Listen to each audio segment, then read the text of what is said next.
Welcome to Mission APSC AZ YouTube channel. যদি আপোনালোকে চেনেলটো নতুনকৈ আহিছে প্লিজ চেনেলটো লাইক শ্বেয়াৰ এণ্ড ছাবস্ক্ৰাইব কৰি দিব। আজি আমি ডিছকাছ কৰিছোঁ যিবিলাক এক্সামত আহি থাকে ফাণ্ডামেণ্টেল ৰাইটছ আৰ্টিকলছ গোটেইখিনি আৰ্টিকলছৰ বিষয়ে ডিটেইলছ এটা কুইক ৰিভিজন কৰিম। যদি আপোনালোকে চেনেলটো চাই ভাল পায় বা উপকৃত হোৱা বুলি ভাবে দেন প্লিজ চেনেলটো লাইক শ্বেয়াৰ এণ্ড ছাবস্ক্ৰাইব কৰি দিব। চ' আজি আমি ডিছকাছ কৰিম most important articles which are asked in exam. So' যিবিলাক APSCৰ এক্সাম হওক বা আদাৰ গভৰ্ণমেণ্ট এক্সাম হওক ইণ্ডিয়ান পলিটিৰ যিটো আমাৰ ইণ্ডিয়ান কনষ্টিটিউশ্যন পাৰ্ট হয় তাৰ পৰা কিছুমান আৰ্টিকলছৰ ওপৰত কুৱেশ্যনছ আহে। চ' সেইকেইটা আজি আমি ডিছকাছ কৰিম ফ্ৰম বিগিনিং টু এণ্ড। যদি আপোনালোকে ভিডিঅ'টো চাই ভাল পায় দেন প্লিজ লাইক এটা কৰি দিব। চ' ফাণ্ডামেণ্টেল ৰাইটছ আমাৰ টোটেল কেইটা আছে? 6টা আছে। First one is right to equality. Right to equality মানে সমতাৰ অধিকাৰ। চ' ৰাইট টু ইকুৱেলিটি আমাৰ আছে আৰ্টিকল 14ৰ পৰা আৰ্টিকল 18লৈকে। তাৰপিছত আছে right to freedom. Right to freedom আমাৰ আছে 19ৰ পৰা 22 আৰ্টিকলৰ ভিতৰত। ডেট মিনছ আমাৰ যিটো কথা কোৱাৰ স্বাধীনতা ইউ কেন চে সেই স্বাধীনতাটো আছে। Then we have right against exploitations. আমি যিখিনি শোষণ চলি আছে বা কাৰোবাক যদি কোনোবাই শোষণ কৰে তাৰ বিৰুদ্ধে মাত মতাৰ যিটো অধিকাৰ ডেট ইজ আৰ্টিকল 23 পৰা 24ৰ ভিতৰত আছে। Then right to freedom of religion. আমি যিকোনো প্ৰকাৰ ৰিলিজনত জইন হ'ব পাৰোঁ লাইক হিন্দু মুছলিম জৈন খ্ৰীষ্টান ৰাইট। চ' সেইটো আমাৰ ৰাইট আছে নিজৰ ইচ্ছাৰ লগত কথা। সেই কথাটো ফাণ্ডামেণ্টেল ৰাইটছত কোৱা হৈছে। Then right for education and culture. আমাৰ নিজৰ কালচাৰটো এক্সপাণ্ড কৰা বা এডুকেশ্যনছ পোৱাটো সেইটো এটা আমাৰ ৰাইটছ হয়। এই ৰাইটটো আছে 29ৰ পৰা 13। Okay. So' next right to constitutional remedy. আৰু আমাৰ সংবিধানখন সংশোধন কৰাৰ কিছু ক্ষেত্ৰত সংশোধনৰো কিছুমান প্ৰভিজনছ আছে। চ' সেইটো আহি যায় আণ্ডাৰ আৰ্টিকল নম্বৰ 32। অ'কে। চ' এইটো 6 number fundamental rights. First, we have to discuss Article 14, that is equality before law. So let me discuss. Equality before law ahi thake kuntu article equality before law ase. That means before the law. That means সকলোকে সমান ভাবে কোৰ্টে চাব লাগিব, সমান অধিকাৰ দিব লাগিব। That is called equality before the law. আৰু সেইটো আছে article number 14। Next article number 16ত কৈছে equal opportunity in matters of public employment. যদি আমাৰ পাব্লিক এমপ্লয়মেণ্টৰ কিবা ভেকেঞ্চি ওলাই we have to get equal opportunity. আমি equal opportunity পাব লাগিব। অ'কে।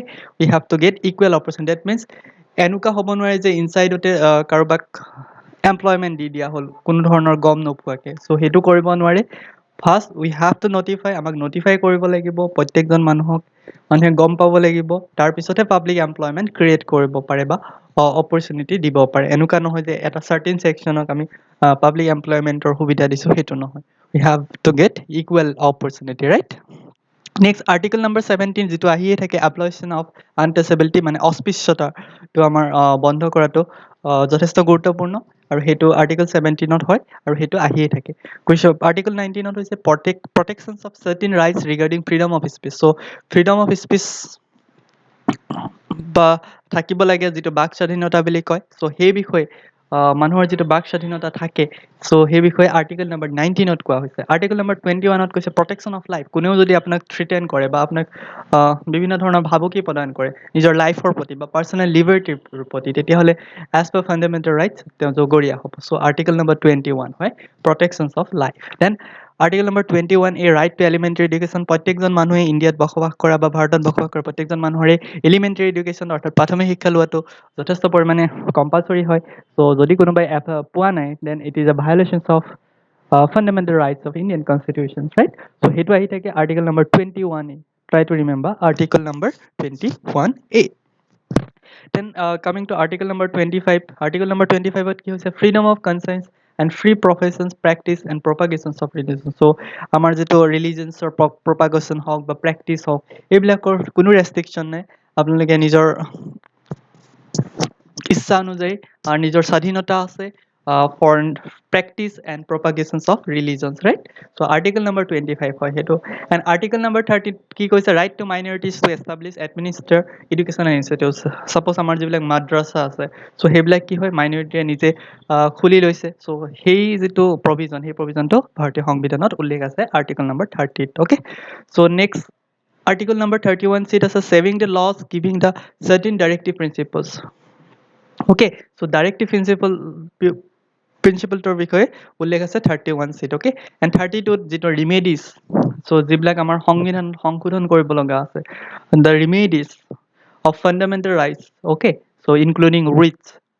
সো সেইবিলাকৰ বিষয়ে আৰ্টিকল 32 বেসিক্যালি এটা কনস্টিটিউশনাল ৰিমেডি বুলি আমি ক'ব পাৰোঁ আৰ্টিকল 32 আহি থাকে কোনটো আৰ্টিকলে কনস্টিটিউশনাল ৰিমেডি কৰে that is article number 32 next another important some important articles which are precedents so presidenter ওপৰত কিছুমান articles so সেইবিলাক মনত ৰখাটো দৰকাৰ so article number 52 কি কৈছে 52 is basically it will tell us about the president okay next question 53 কৈছে কি power of union article number 53 ইউনিয়নৰ যিখিনি power হয় so সেইখিনি বিষয়ে describe কৰিছে Article 54 এ কৈছে ইলেকশন অফ প্ৰেসিডেন্ট প্ৰেসিডেন্টক কেনে ধৰণে ইলেক্ট কৰা হয় সেই গুটেইখিনি প্ৰসিডিউৰ বিষয়ে আৰ্টিকল 54 উল্লেখ আছে আৰ্টিকল 55 ত ইলেকশন প্ৰসিডিউৰ ইলেকশনস বিলাক কেনেকৈ কন্ডাক্ট কৰা হয় সেইখিনি আৰ্টিকল 56 ত অফিস টাৰ্ম কিমান বছৰ প্ৰেসিডেন্টৰ টাৰ্ম হয় দ্যাট ইজ 5 ইয়াৰ্স সো সেইখিনি অফিস টাৰ্মৰ বিষয়ে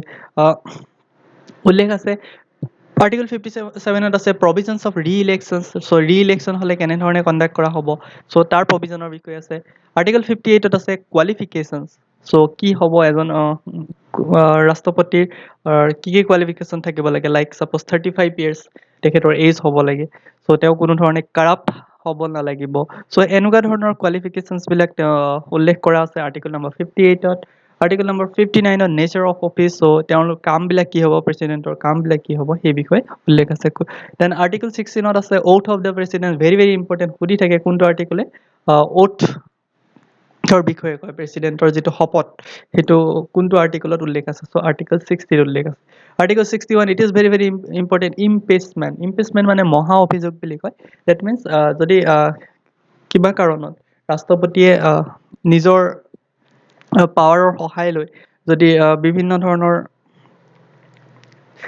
সংবিধানৰ পৰিপন্থী কাম কৰে তেতিয়া কি কৰে তেতিয়া ৰাষ্ট্ৰপতিজনৰ বিৰুদ্ধে মহা অভিযোগ অনাৰ এটা প্ৰভিজনস আছে আৰু এই প্ৰভিজনটো আৰ্টিকল 61 ত উল্লেখ আছে আৰ্টিকল 62 ত অফিস ফিলাৰ টাৰ্ম মানে কি আৰ্টিকল 62 ত কৈছে অফিস ফিলাৰ টাৰ্ম বেসিক্যালি আপুনি সাপোজ কিবা কাৰণত যদি ৰাষ্ট্ৰপতিৰ মৃত্যু হৈ যায় বা কিবা কাৰণত যদি ৰাষ্ট্ৰপতিজনৰ ৰিজাইন কৰে তেতিয়া কি হ'ব ছমাহৰ কাৰণে কি হয় ৰাষ্ট্ৰপতিৰ জায়গাত উপৰাষ্ট্ৰপতিয়ে ৰাষ্ট্ৰপতিৰ কামবিলাক কৰে সো হেতু হৈছে অফিস ফিলাৰ টাৰ্ম সো ছমাহৰ যেটো প্ৰভিজন ছমাহলৈকে বেলেগে অৰ্থাৎ উপৰাষ্ট্ৰপতিয়ে চলাই নিব পাৰে কামকাজবিলাক সো হেতু হৈছে office of filler term okay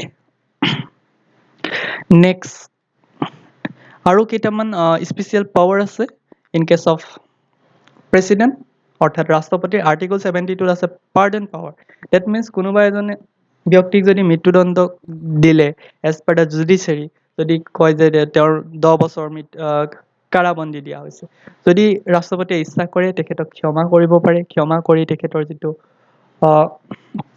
ডিউৰেশন জেলত থকা হেতু কমাই দিব পাৰে সাপোজ 10 ইয়াৰ্স দিছিলে তেওঁ 3 ইয়াৰ্স কৰি দিলে দ্যাট মিন্স এটো পাৰ্ডন পাৱাৰ সো তেখেতে নিজৰ ইচ্ছা অনুসৰি কি কৰিব পাৰে ক্ষমা কৰিব পাৰে জুডিচিয়াৰী প্ৰসেস এটাত okay next we can have article 143 very important so হেতু হৈছে তেওঁ সুপ্ৰিম কোৰ্টৰ পৰা বিভিন্ন সময়ত এডভাইস লব পাৰে বিভিন্ন ধৰণৰ যদি তেখেতে বিচাৰে যে সুপ্ৰিম কোৰ্টত এবাৰ এডভাইস লোৱাটো ভাল হ'ব বিভিন্ন কাৰ্যপন্থা ৰূপায়ণ কৰাৰ আগত তেখেতে এডভাইস লব পাৰে সেই কথাটো আৰ্টিকল 143 ত উল্লেখ আছে then another important articles which are come in parliamentot কিছুমান parliamentor ক্ষেত্ৰত কিছুমান important articles আহে দেখ 79 ত কি আছে parliament of india ইণ্ডিয়াৰ যিখন parliament তাৰ বিষয়ে উল্লেখ আছে 80 ত উল্লেখ আছে আপোনাৰ ৰাজ্যসভাৰ বিষয়ে 80 ত উল্লেখ আছে লোকসভাৰ বিষয়ে article number 81 ত আছে 84 ত আছে qualifications of mp হ'বলৈ qualification কিমান হ'ব লাগিব age কিমান হ'ব লাগিব সেই গুটেইখিনিৰ বিষয়ে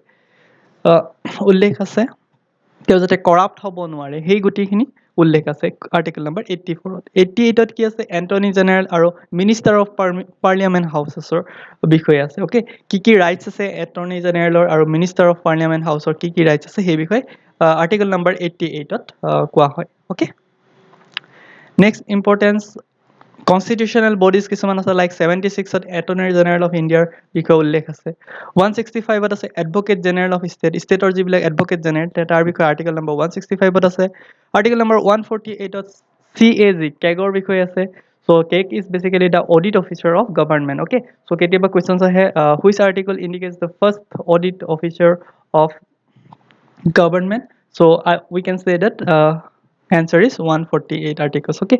279A কোৱা হয় Goods and Service Tax Council, very important. GST ৰ কথা ক'ত mention আছে? GST ৰ কথা mention আছে 279A. Okay. Finance Commission, it is very important. Finance Commission ৰ বিষয়ে 280 ত আছে. Okay.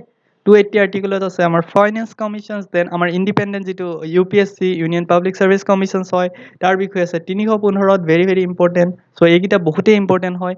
279A আছে আমাৰ GST, 280 আছে ফাইনেন্স কমিশন, UPSC ৰ ক্ষেত্ৰত আছে 315। Okay, election commission, it is also important 324। Okay, 324ত ইলেকশ্যন কমিশনৰ বিষয়ে আছে। ওকে, নেক্সট আমাৰ আছে 338। 338ত আছে national commission for schedule caste, schedule কাষ্টৰ যিখিনি নেশ্যনেল কমিশন তাৰ বিষয়ে আছে। যদি আমাক সোধে 338A, যদি ইয়াতে A টো লগাই দিয়ে তেতিয়া হৈ যাব national commission for schedule caste for you can say schedule tribe. So ST কাৰণে আছে 338A, আৰু 338B যদি আমাৰ লিখে তেতিয়াহ'লে বেকৱাৰ্ড ক্লাছৰ কাৰণে আছে, right? So National Commission for Backward Class 333B, National Commission for Scheduled Caste 338A, and National Commission for Scheduled Tribe 338A. Okay. So সেইখিনি মনত ৰাখিবলৈ অলপ try কৰিব, very important. Okay. So other কিছুমান important articles আছে like 50, article number 50 কি কৈছে? Separations for judiciary and executive. Judiciary মানে কি হৈছে? Judiciary ন্যায়পালিকা, executive মানে কাৰ্যপালিকা। So as an example, যদি আপোনালোকে চাই যিসকল মিনিষ্টাৰ হয় সেই মিনিষ্টাৰসকলে কেতিয়াও যিবিলাক কোৰ্টৰ জাজৰ লগত একেলগে জইণ্ট ছেটিঙত মিটিং নকৰে।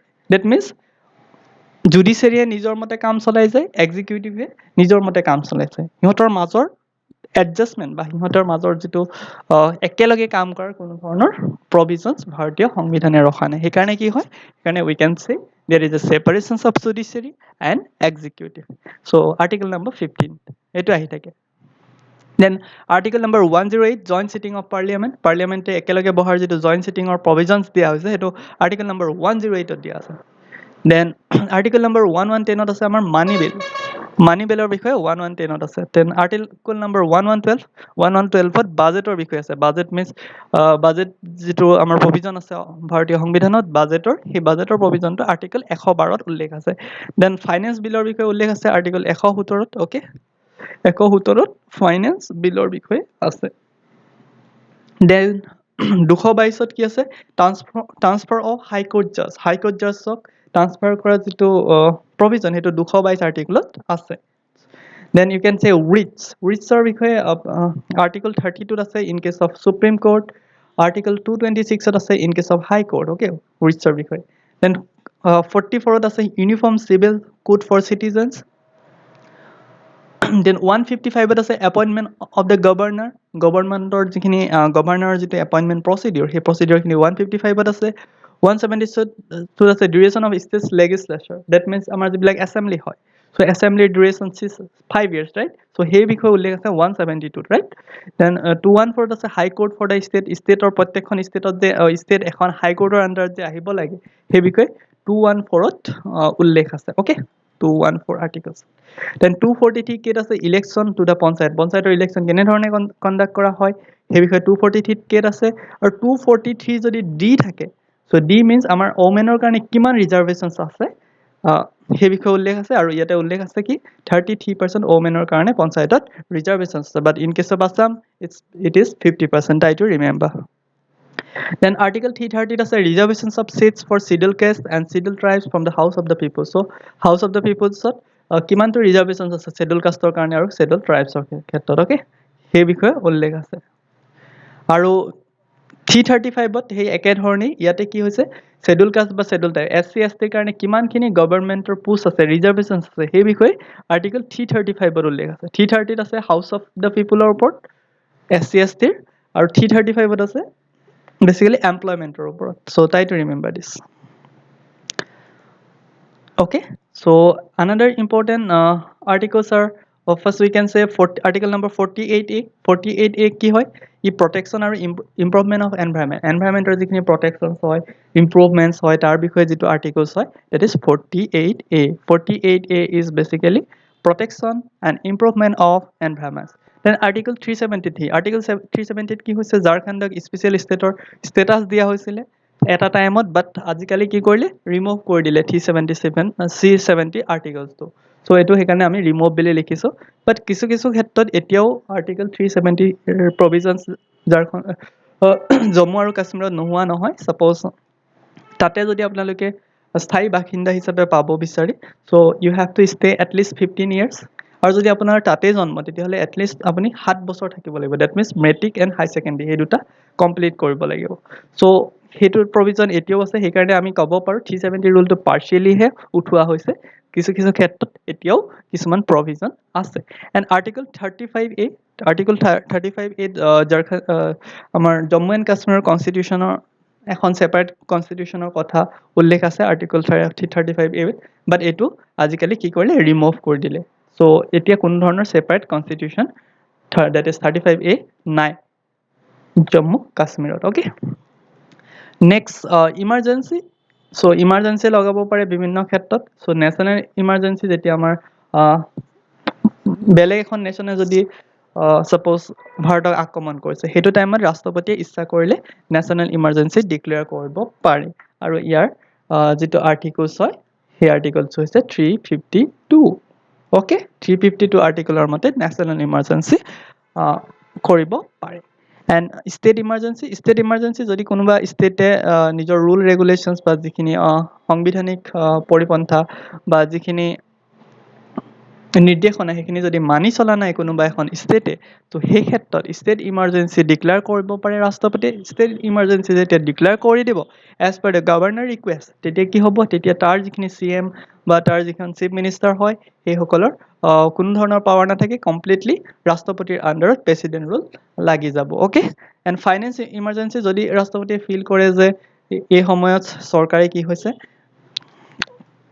যিখিনি ডেইলি ৱৰ্কাৰ্ছ হয় বা যিবিলাক ছাৰ্ভিচ ছেক্টৰ হয় সিহঁতক যদি পইচা দিবলৈ অসমৰ্থ হয় বা কোনো ফাইনেন্সিয়েলি যদি বহুতে প'ৰ হৈ যায় সেইখন গভৰ্ণমেণ্ট তেনেকুৱা ক্ষেত্ৰত আমাৰ ৰাষ্ট্ৰপতিয়ে কি কৰিব পাৰে ফাইনেন্স ইমাৰ্জেঞ্চি লগাব পাৰে আৰু এইটো 360 প্ৰভিজনত আছে সো সেইখিনি ইম্পৰ্টেন্স আছিলে লেট কুইকলি ৰিভাইজ কৰি দিছোঁ লাইক ইমাৰ্জেঞ্চিৰ কাৰণে national emergency 352 state emergency 356 and finance emergency 360 কেনেকৈ মনত ৰাখিব জাষ্ট ৰিমেম্বাৰ 352 নেশ্যনেল ইমাৰ্জেঞ্চি যদি 352 হয় জাষ্ট চাৰি এড কৰি যাব ষ্টেট ইমাৰ্জেঞ্চি হ'ব 356 ফাইনেন্স ইমাৰ্জেঞ্চি হ'ব 360 ওকে সো সেইটো মনত ৰাখিব ট্ৰাই কৰিব national emergency 352 state emergency 356 finance emergency you can say 360 then environmental protection act 48A ঝাৰখণ্ডৰ জম্মু আৰু কাশ্মীৰৰ যিটো আৰ্টিকল আছিলে 370 যিটো স্পেচিয়েল ষ্টেটৰ ষ্টেটাছ দিয়া আছিলে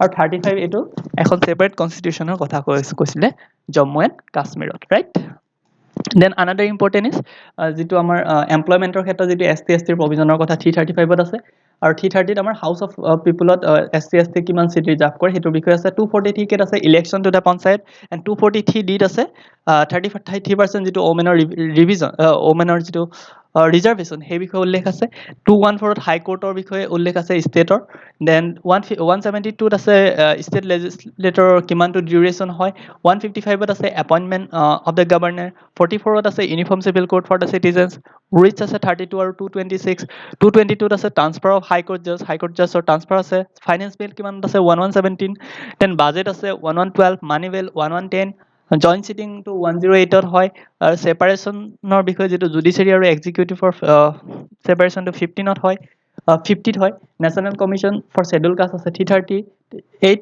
আৰু 330A হ'লে ST হৈ যাব 338B হৈ গ'লে OBC বা আদাৰ বেকৱাৰ্ড ক্লাছৰ হৈ যাব 324ত ইলেকশ্যন কমিশ্যনৰ বিষয়ে UPSCৰ বিষয়ে 315ত আছে ফাইনেন্স কমিশ্যনৰ বিষয়ে 280ত আছে goods and services tax council অৰ্থাৎ GSTৰ বিষয়ে আছে 279(8) কাক্স দ্যাট ইজ CAGৰ বিষয়ে আছে 148 165ত আছে advocate of general of state 76ত আছে attorney general of India right then পাৰ্লিয়ামেণ্টৰ ক্ষেত্ৰত 79ত পাৰ্লিয়ামেণ্ট অফ ইণ্ডিয়া আছে 80ত আছে ৰাজ্যসভা 81ত আছে লোকসভা 84ত আছে কোৱালিফিকেশ্যন অফ MP 88ত আছে right of attorney general of parliamentary house okay so' সেইটো ইম্পৰ্টেণ্ট হয় নেক্সট প্ৰেচিডেণ্টৰ ক্ষেত্ৰত পাৰ্ডন পাৱাৰ আছে 72ত তাৰপিছত 143 মতে তেখেতে কি কৰে এডভাইচ ল'ব পাৰে সুপ্ৰিম কোৰ্টৰ পৰা 62ত আছে অফিচ ফিলাৰ টাৰ্মৰ বিষয়ে 61ত ইম্পিচমেণ্ট ভেৰি ভেৰি ইম্পৰ্টেণ্ট ইম্পিচমেণ্ট অৰ্থাৎ মহা অভিযোগৰ বিষয়ে উল্লেখ আছে 60ত আছে ওথ অফ দ্য প্ৰেচিডেণ্ট 59ত আছে নেচাৰ অফ দ্য অফিচ 58 আছে president qualification, 57 আছে provisions of re-elections, then 56 আছে office term, 55 আছে election procedure, 54 আছে elections of the presidents,